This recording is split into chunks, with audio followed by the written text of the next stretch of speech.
नमश्चंडिकायै। श्रीमद्देवी भागवत महापुराण प्रथम स्कंध अथ पंचदशोऽध्यायः।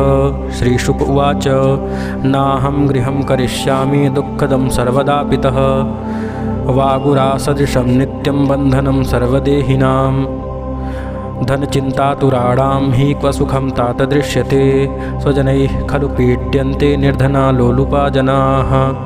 श्री सुखदेव जी बोले, हे पिताजी, सर्वदा दुख देने वाले गृहस्थाश्रम को मैं कभी स्वीकार नहीं करूँगा, क्योंकि पशु पक्षियों को फंसाने वाले जाल के समान यह आश्रम सभी मानवों के लिए सर्वदा बंधन कारक है। हे तात, धन धान्य की चिंता में व्याकुल लोगों के लिए सुख कहाँ दिखाई पड़ता है। निर्धन और लोभ के वशीभूत मनुष्य अपने ही परिवारजनों द्वारा सर्वदा कष्ट पाते रहते हैं। इंद्र भी वैसा सुखी नहीं रहते जैसा एक सुखी निष्पृह भिक्षुक रहता है। तब भला इस संसार में तीनों लोकों का वैभव पाकर भी दूसरा कौन सुखी रह सकता है। किसी तपस्वी को तप करते हुए देखकर स्वर्गलोक के स्वामी इंद्र भी चिंतित हो उठते हैं और उसके तप में अनेक प्रकार के विघ्न डालने लग जाते हैं। ब्रह्मा भी सुखी नहीं है और मनोरम लक्ष्मी को पाकर विष्णु भी सुखी नहीं है। उन्हें भी दैत्यों के साथ युद्ध के द्वारा निरंतर कष्ट सहन करने पड़ते हैं। उन ऐश्वर्यशाली रमापति विष्णु को भी सुख प्राप्ति के लिए अनेक प्रयत्न करने पड़ते हैं और कठोर तपस्या करनी पड़ती है। इस संसार में किसी को बहुत सुख है,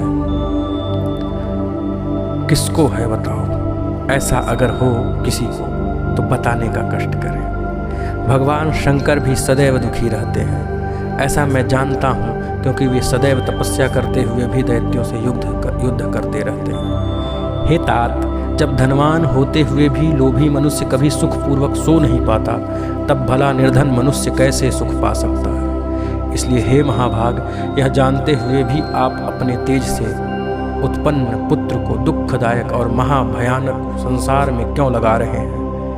हे पिताजी, जहाँ जन्म में दुख, बुढ़ापे में दुख, मरण में दुख और पुनः विष्ठा और मूत्र से भरे हुए गर्भ में दुख सहन करना पड़ता है, उससे भी अधिक दुख तृष्णा और लोभ से उत्पन्न होता है। हे मानद, मरने से भी अधिक दुख मांगने में होता है। ब्राह्मण प्रतिग्रह द्वारा धन प्राप्त करते हैं और वे बुद्धि बल का उपयोग नहीं करते।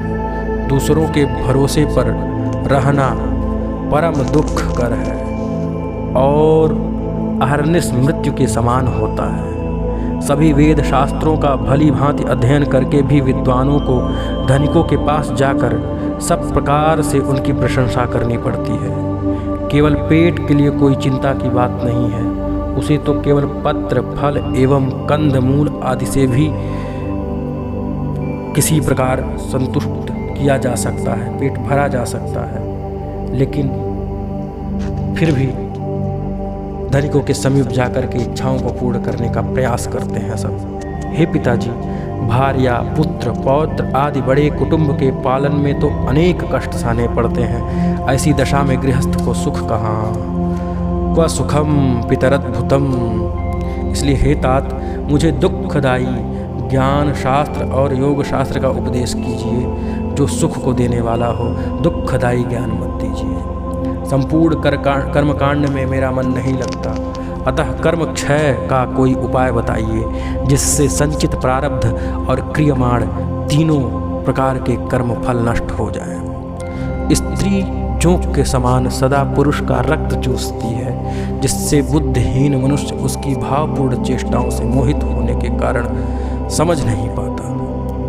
स्त्री अपने संसर्ग से उसके तेज का तथा अपने वचन चातुरी द्वारा उसके संपूर्ण धन और मन का इस प्रकार सर्वस्व का हरण कर लेती है। उससे बढ़कर दूसरा चोर कौन है। इसलिए मेरे विचार में तो मूर्ख मनुष्य ही केवल निद्रा सुख का नाश करने के लिए स्त्री परिणय करता है। विधाता द्वारा वह दुख के लिए ही ठगा जाता है, सुख के लिए नहीं। सूत जी बोले कि इस प्रकार शुकदेव की युक्ति युक्त बातों को सुनकर व्यास जी चिंता में पड़ गए।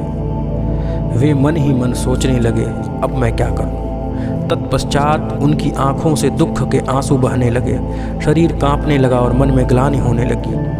इस प्रकार शोक करते हुए अपने दीन तथा शोकाकुल पिता को देखकर आश्चर्य से विस्मित नेत्र वाले शुकदेव जी ने अपने पिता व्यास जी से कहा कि अहो, माया कितनी प्रबल है, जो कि वेदांत दर्शन के प्रणेता और वेद का सांगोपांग ज्ञान रखने वाले सर्वज्ञ पंडित मेरे पिता को भी मोहित कर रही है। न जाने कौन सी तथा कैसी अति दुष्कर माया है जो सत्यवती सुत विद्वान व्यास जी को भी मोहित कर रही है, जो पुराणों के वक्ता, महाभारत के रचयिता, वेदों के विभाग करता, वे भी माया जनित मोह को प्राप्त हो गए हैं। इसलिए मैं उन्हीं देवी महामाया की शरण में जाऊं जो समस्त जगत और ब्रह्मा विष्णु महेश आदि को मोहित कर देती है। तब दूसरे की बात ही क्या है। इन तीनों लोकों में ऐसा कौन है जो माया से मोहित न होकर हो जाए। उस माया ने तो ब्रह्मा आदि देवताओं को भी पूर्व काल में ही मोहित कर दिया था। अहो, उस भगवती जगदम्बा के द्वारा रचित माया का बल और पराक्रम महान आश्चर्यजनक है। उन्होंने अपनी माया के प्रभाव से ही सर्वज्ञ और सर्वांतर्यामी ईश्वर को भी अपने वश में कर रखा है। पौराणिकों द्वारा कहा गया है कि व्यास जी भगवान विष्णु के अंश से उत्पन्न हुए हैं, तथापि वे आज शोक सागर में इस प्रकार डूब रहे हैं जैसे समुद्र में भग्न जलयान वाला वणिक।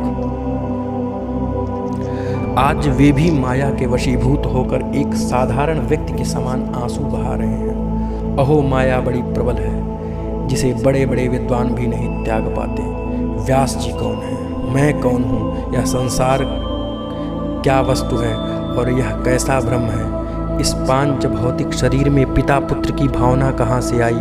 यह माया अतीव दुर्बल प्रबल है, जो मायावियों को भी मोहित कर देती है, मायावियों को भी अपने वश में रखती है, जिससे वशीभूत होकर यहाँ द्विज कृष्ण द्वैपायन भी रुदन कर रहे हैं। सूत जी बोले कि सब कारणों की एकमात्र कारण, सभी देवताओं की जननी तथा ब्रह्मा आदि देवताओं की भी स्वामिनी आदि शक्ति भगवती को मन से स्मरण करके शोक सागर में डूबे हुए अपने दुखी पिता श्री व्यास से अरणी पुत्र शुकदेव जी ने इस प्रकार नीति युक्त वचन कहे कि हे पराशर नंदन, हे महाभाग, आप तो स्वयं सब लोगों को ज्ञान देने वाले हैं। तब हे स्वामिन, आप ऐसा शोक क्यों करते हैं जैसा कोई अज्ञ साधारण व्यक्ति कर रहा हो। हे महाभाग, इस समय मैं आपका पुत्र हूँ, परंतु यह कौन जानता है कि पूर्व जन्म में मैं कौन था और आप कौन थे। यह संसार तो महात्माओं के लिए भी भ्रम मात्र ही है। अतएव आप धैर्य रखें, विवेक धारण करें तथा मन में खेद न करें। हे महामते, इसे मोह जाल समझकर आप शोक का परित्याग करें। भूख भोजन से मिटती है, पुत्र के देखने से नहीं। प्यास भी जल से मिटती है, केवल पुत्र के दर्शन से नहीं। इस प्रकार सुगंधित पदार्थ से नाक को तथा अच्छी बातों से कानों को एवं स्त्री से विषय सुख का आनंद मिलता है।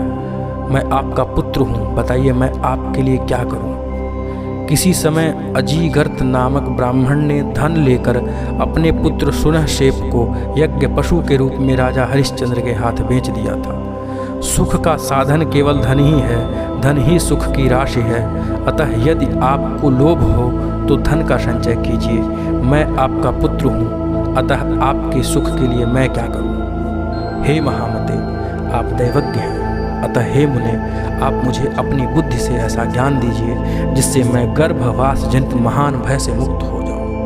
हे पवित्रात्मन, इस कर्म भूमि में मनुष्य जन्म अति दुर्लभ है, उसमें भी उत्तम कुल में ब्राह्मण का जन्म और भी दुर्लभ है। मैं आबद्ध हूँ, यह बुद्धि मेरे चित्त से नहीं हटती। संसार के वासना जाल में यह उत्तरोत्तर बढ़ती हुई फंसती ही जा रही है। सूत जी बोले कि असीम बुद्धि वाले अपने पुत्र शुकदेव के ऐसा कहने पर व्यास जी शांत एवं संन्यास आश्रम के लिए उत्सुक मन वाले शुकदेव जी से कहते हैं कि हे महाभाग पुत्र, मेरे द्वारा रचित श्रीमद् देवी भागवत कथा पुराण को तुम पढ़ो। देवतुल्य यह पवित्र पुराण अधिक विस्तृत भी नहीं है। इसमें 12 स्कंध हैं। यह पुराणों के 5वें लक्षणों से युक्त है, 5 लक्षणों से युक्त है। मेरे विचार में यह पुराण सभी पुराणों का आभूषण है।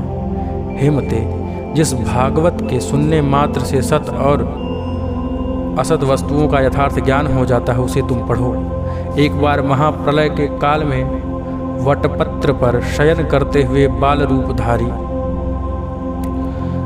भगवान विष्णु वहाँ सोच रहे थे कि चिदात्मा ने किस प्रयोजन से तथा किस द्रव्य से मुझे बाल रूप में उत्पन्न किया है, इन सब विषयों का ज्ञान मुझे कैसे हो। इस प्रकार चिंतन कर रहे महात्मा बाल मुकुंद से उन आदिशक्ति भगवती ने संपूर्ण अर्थ को प्रदान करने वाले ज्ञान को आधे श्लोक में इस प्रकार कहा कि सर्वं खल्विदेवाहं नान्यदस्ति सनातनम, अर्थात सब कुछ मैं ही हूँ और दूसरा कोई भी सनातन नहीं है।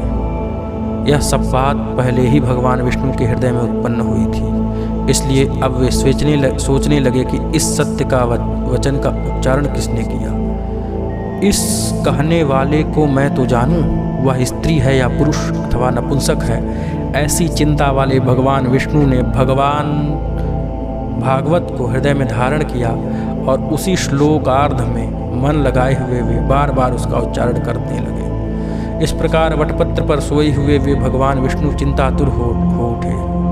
उसी समय शंख, चक्र, गदा, पद्म इन श्रेष्ठ आयुधों को धारण किए हुए चतुर्भुजा शांति स्वरूपा शांता शिवा दिव्य वस्त्राभूषणों से सुसज्जित होकर अपने ही समान विभूतियों वाली सखियों सहित प्रादुर्भूत हुई। वे सुंदर मुख वाली भगवती महालक्ष्मी परम तेजस्वी भगवान विष्णु के समक्ष मंद मंद मुस्कुराती हुई प्रकट हुई। सूत जी बोले कि उस अपार प्रलय सागर में बिना अवलंब के स्थित मनोरम रूप वाली उस दिव्य देवी को देखकर कमल नयन भगवान विष्णु विस्मय में पड़ गए। वहाँ रति, भूति, बुद्धि, मति, कीर्ति, स्मृति, धृति, श्रद्धा, मेधा, स्वाहा, स्वधा, क्षुधा, निद्रा, दया, गति, पुष्टि, तुष्टि, क्षमा, लज्जा, जिह्वा, तंद्रा, ये शक्तियाँ अलग अलग रूप में उन महादेवी के समीप सभी ओर से खड़ी थी। वे सभी श्रेष्ठ आयुध धारण किए हुए थी, नाना प्रकार के आभूषणों से विभूषित थी तथा उनके हृदय पर मंदार की मालाएं और मोतियों के हार सुशोभित हो रहे थे। उन भगवती महालक्ष्मी तथा उनकी सभी अन्यान्य सखियों को उस प्रलय सागर के जल में उपस्थित देखकर भगवान विष्णु के मन में विस्मय हुआ। इस प्रकार भगवती की अद्भुत माया देखकर अतिचकित सर्वात्मा भगवान विष्णु सोचने लगे कि ये देवियां कहाँ से आई हैं, मैं बट वृक्ष के पत्ते पर कैसे आ गया, इस एकारण्व में महासागर में बट वृक्ष कहाँ से उत्पन्न हो आया और किसके द्वारा मैं सुंदर रूप वाला बालक बनकर उस पर स्थापित किया गया हूँ। ये मेरी माता तो नहीं है अथवा यह कोई दुर्घट माया है, कहीं यह मेरी माता तो नहीं। किसने और किस कारण मुझे इस समय दर्शन दिए हैं। अब मैं इस विषय में क्या कहूँ, मैं यहाँ से कहीं चला जाऊँ या मौन धारण करके बाल भाव से सावधान होकर यहीं स्थित रहूँ। श्रीमद्देवी भागवते महापुराणे पारमहंस्यां संहितायां साहस्रयां संहितायां प्रथमस्कन्धे शुकवैराग्य वर्णनं नाम 15 ओम।